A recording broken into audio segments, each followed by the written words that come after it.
शास्त्रानुसार अशी अनेक रोपे आहेत ज्याद्वारे सुख समृद्धी घरात येते, नशीबही चमकतं आणि अडलेली कामे पूर्ण होतात। याशिवाय लक्ष्मी देवीचा कृपा आशीर्वादही सदैव तुमच्यावर राहतो। त्यामुळे तुमचं नशीब चमकवण्यासाठी घरात कोणतं रोप लावायचं जाणून घेऊयात या रीलच्या माध्यमातून। वास्तुशास्त्रानुसार जास्वंदाचं फूल हे नशीब उजळवणार आहे। असं मानलं जातं की हे रोप घरात लावल्याने कुंडलीतील सूर्याची स्थिती मजबूत होते आणि व्यक्तीचं भाग्यही बदलतं। कुंडलीत मंगळ असेल किंवा लग्नाला उशीर होत असेल तर घरात जास्वंदीच्या रोपाची लागवड करावी, फायद्याचं नक्कीच ठरेल। जास्वंदीच्या फुलामुळे सकारात्मक ऊर्जा वाढते, ज्यामुळे कोणतीही कामे विना अडचणी पूर्ण होतात।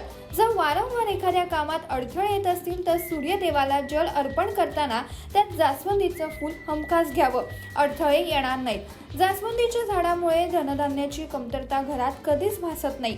सर्वात महत्त्वाचं म्हणजे शुभ परिणामासाठी घराच्या पूर्व दिशेला जास्वंदाचं रोप लावावं असं शास्त्र सांगतं।